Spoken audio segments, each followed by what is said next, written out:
Assalamualaikum warahmatullahi wabarakatuh guys. Jumpa lagi di Ridwan Channel 74 guys. Terima kasih bagi kalian yang masih tetap setia menonton channel ini.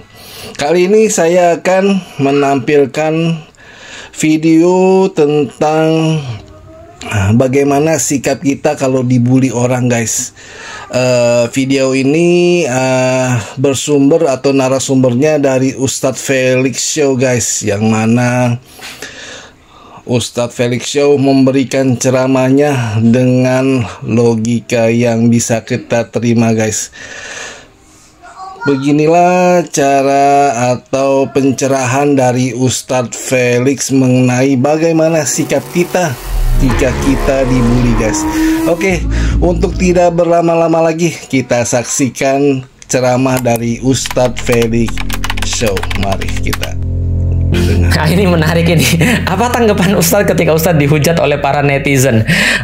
Teman-teman sekalian, saya sudah pernah bahas berkali-kali dalam urusan dakwah, dan termasuk bagaimana cara menanggapi orang-orang yang membuli, atau orang-orang yang nggak suka, atau orang-orang yang mempunyai tanggapan-tanggapan negatif. Jadi gini teman-teman sekalian, pertama-tama harus dipahami, ini kalaupun Anda tidak beragama ya, kalaupun Anda tidak beragama, ini harus dipahami bahwa selama Anda hidup, Anda tidak akan mungkin membuat orang suka pada Anda. Semuanya itu nggak mungkin. Maka kita kenal bahwa kalau seandainya kita menginginkan semua orang suka dengan kita, itu adalah sebuah harapan yang tidak akan mungkin terjadi. Deal with it. Maka itu harapan yang nggak akan mungkin terjadi. Anda jadi orang baik akan diomongin sama orang jahat. Anda jadi orang jahat, Anda akan diomongin oleh orang baik. Anda sekalian jadi orang jahat dan orang baik dan orang jahat ngomongin Anda. Tidak akan pernah ada kata sepakat. Oleh karena itulah di dalam nasihat-nasihat oleh para ulama-ulama kita disampaikan, memang yang paling bagus adalah menerima bahwasanya kita tidak akan pernah hidup tanpa diomongin oleh orang lain. Setiap kata-kata kita itu pasti punya konsekuensi, pasti akan ada yang suka, pro kontra akan selalu ada. Sebaik-baik Anda pasti akan ada hatersnya. Sejahat-jahat Anda pasti ada loversnya. Kalau misalnya bahasa pepatahnya, segemuk-gemuk ikan pasti ada tulangnya, sekurus-kurus ikan pasti ada dagingnya, maka ambillah ikan yang besar. Gitu. Jadi intinya adalah ini perspektif dulu ya. Walaupun Anda bukan seorang muslim, walaupun Anda bukan seorang yang beragama, perspektifnya adalah kita tidak mungkin selamat dari lisan orang lain. Itu adalah faktanya, tidak mungkin selamat, maka deal with it. Jangankan manusia, Rasulullah aja diomongin orang. Jangankan manusia, Allah aja diomongin orang. Berarti Ustadz menyamakan dengan Allah dan Rasul? Bukan. Saya tidak sama dengan mereka, dengan Rasulullah. Saya tidak menyetarakan diri dengan Rasulullah. Ya jauh lah, kita semua sudah tahu itu. Tapi maksudnya adalah kalau Allah dan Rasul aja diomongin orang, dicerca orang, dimaki orang, apalagi cuma Felix Xiao yang nggak ada apa-apanya.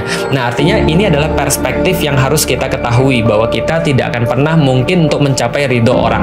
Itu kalau kita nggak beragama. Oke, kalau kita nggak beragama juga, kita harus ketahui bahwa omongan orang itu tidak pernah mengartikan tentang diri kita. Jadi kalau ada orang bilang, semangka lu, kurma, apalagi semangka tanpa biji, apalagi misalnya jambu merah, apalagi misalnya kurma kadaluarsa dan segala macam, ya apalah yang bisa dikatakan oleh orang ya, itu tidak pernah mengartikan diri kita. Itu adalah soal yang harus dijawab. Bayangkan Anda punya kertas ujian itu ngasih Anda soal-soal, dan soal itu tidak pernah tentang Anda. Soal itu menandakan siapa yang buat. Maka kualitas guru itu tergantung soal-soal yang dia buat. Paham ya? Karena soal itu bukan tentang kita. Apa yang menyebabkan kita punya nilai? Cara kita menjawab. Cara kita menjawab itulah yang nanti akan dinilai.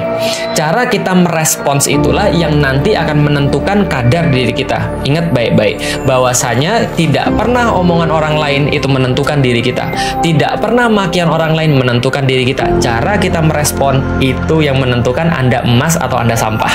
Gitu kan ya. Jadi cara merespon. Dan Anda harus tahu, walaupun Anda bukan muslim sekalipun, Anda bukan orang yang beragama sekalipun, tidak ada satupun orang yang bisa untuk menyakiti menyakiti diri Anda kecuali kalau Anda mengizinkan.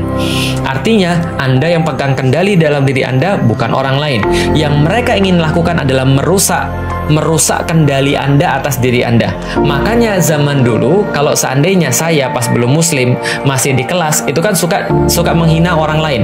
Dan bagaimana cara menghina orang lain? Biasanya kita akan hina nama bapaknya, gitu kan ya. Dan dari mana kita tahu nama bapaknya? Kita lihat di raportnya ketika bagi raport, gitu kan ya. Ketika bagi raport, sengaja langsung kita ambil, oh bapaknya namanya ini. Misal contoh, bapak saya namanya Iwan. Oh Iwan. Saya juga bingung ya, kenapa waktu dulu nama bapak kita disebut kita jadi marah ya? Padahal kan nggak usah marah kan, nggak apa-apa. Nah, oh Iwan, saya tiba-tiba jadi marah. Ketika saya marah, itu teman-teman saya senang semua. Kenapa? Gue berhasil, gitu kan ya. Setan di dalamnya berteriak, dia kehilangan kontrol atas diri dia. Kita berhasil bro, gitu kan ya. Kita akan lanjutkan pola yang sama. Jadi polanya jelas. Kalau itu mendisturb dia, itu mengganggu dia dan membuat dia jadi marah, berarti orang yang membuli itu jadi senang. Jadi dengar baik-baik teman sekalian, walaupun Anda bukan muslim, nanti saya akan jelaskan bagaimana perspektif Islam. Kalaupun Anda bukan muslim, Anda harus tahu kemenangan terbesar yang Anda bisa berikan pada orang-orang yang membuli adalah Anda marah. Anda lepas kendali.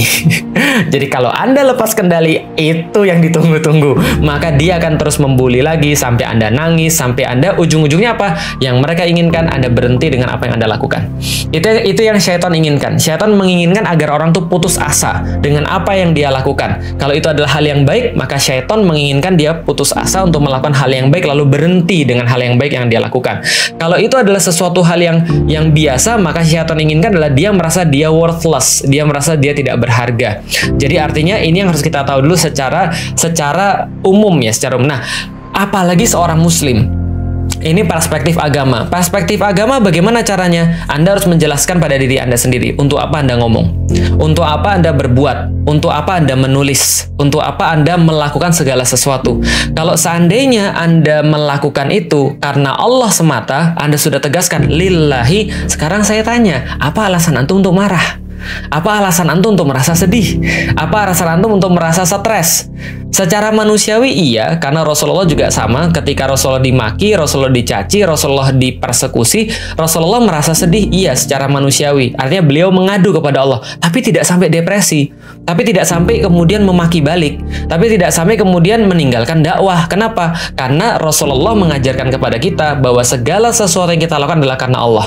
Dan kalau yang kita lakukan karena Allah, dan kalau ada orang yang kemudian gak suka, yang penting kita pastikan itu adalah kebaikan, itu tambahan pahala. Gitu kan, itu tambahan pahala. Maka kayak kemarin misalnya, ini sedikit pribadi ya, dan ini sedikit guyonan, jangan dianggap terlalu serius lah, saya cuma guyonan dikit.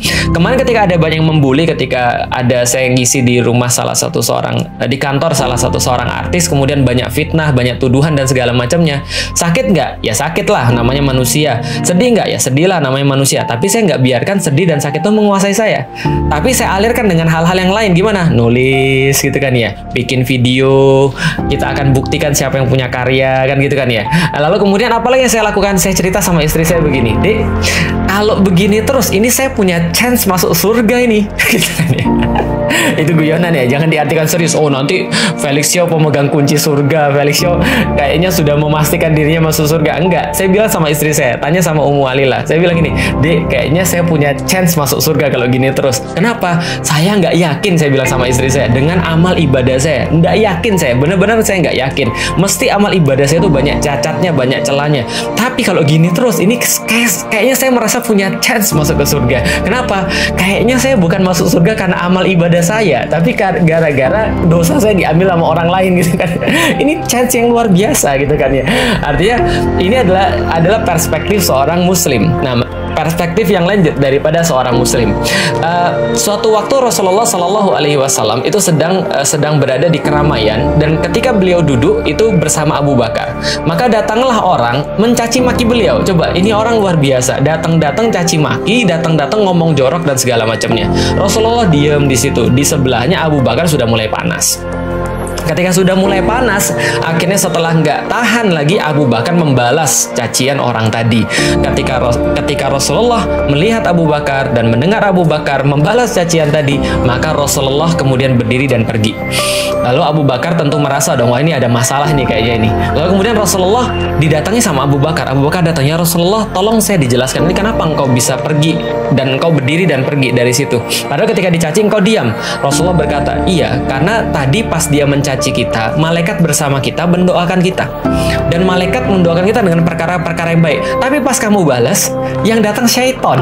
Gitu kan ya. Dan saya nggak mau bersama syaiton. Maka saya pergi. Artinya adalah apa teman-teman sekalian?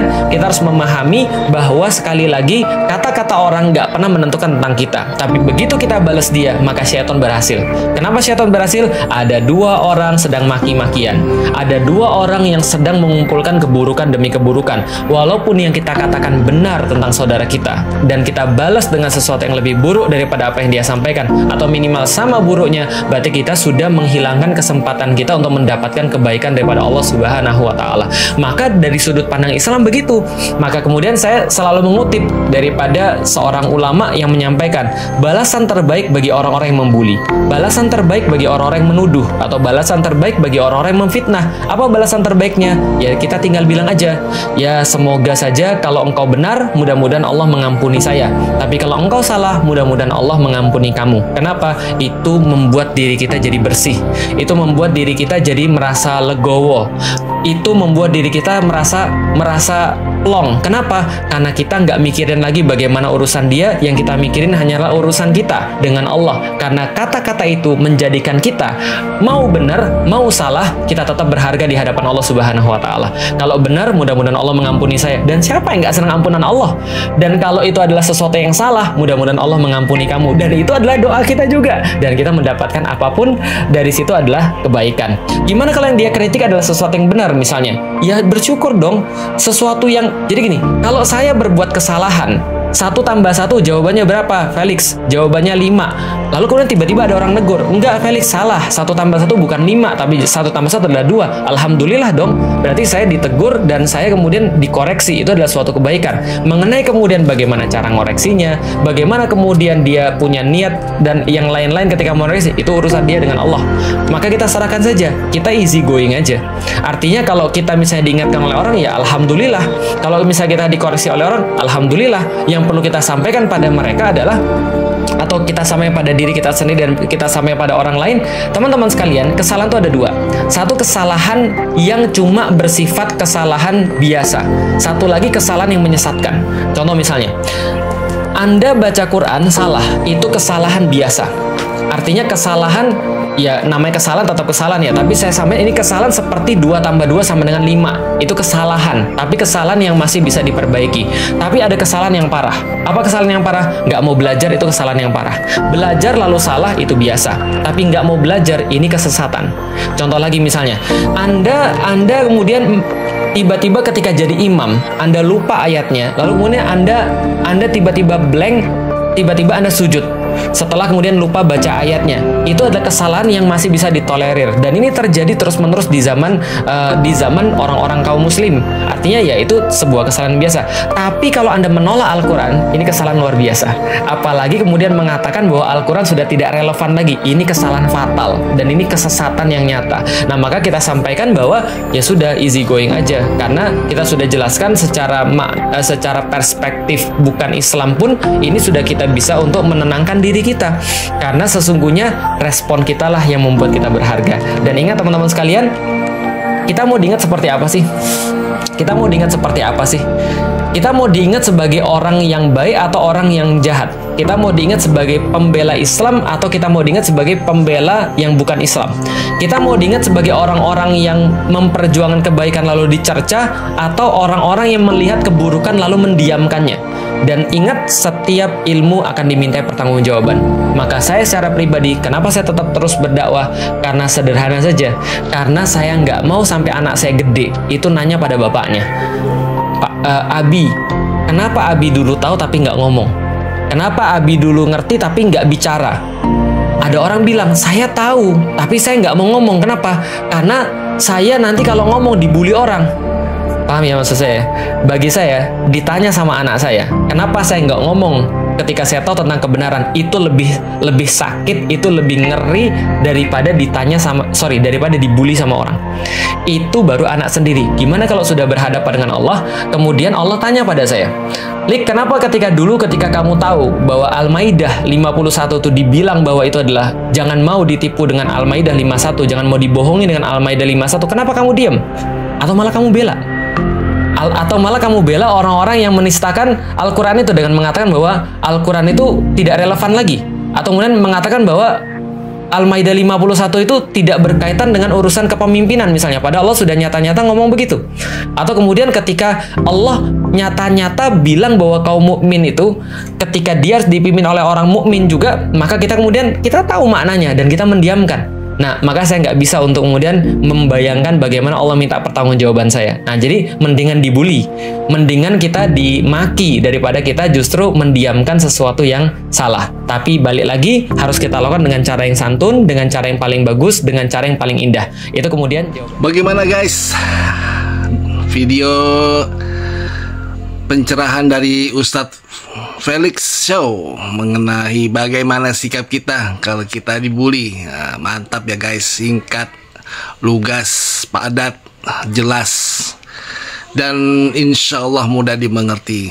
Jadi kita tidak perlu takut kalau kita memang yakin di jalan kebenaran, di jalan Allah.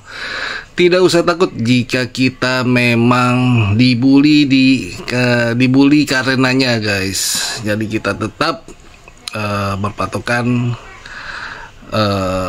berikanlah yang terbaik, jangan kita balas memaki atau balas membuli. Oke, terima kasih yang sudah subscribe, like, and komennya, yang tetap mendukung channel ini. Saya doakan semoga rezekinya tambah banyak, panjang umur dan sehat selalu. Jangan lupa tonton terus, bagi yang belum ditunggu partisipasinya. Oke, dukung channel ini ya guys untuk terus menyampaikan video-video dakwah dari ustadz-ustadz yang lainnya. Sampai jumpa lagi di channel-channel berikutnya. Wassalamualaikum warahmatullahi wabarakatuh.